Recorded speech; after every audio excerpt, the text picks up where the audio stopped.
So, I'm sure you're all aware about the first sub-4 WR average, 3.91, set by none other than Yihang Wang himself. That's not even the crazy part.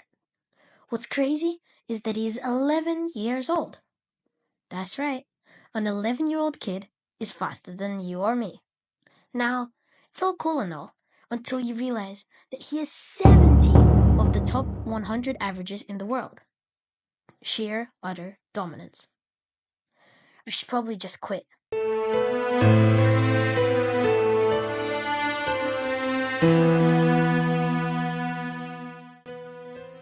No matter how hard I try, they will be better.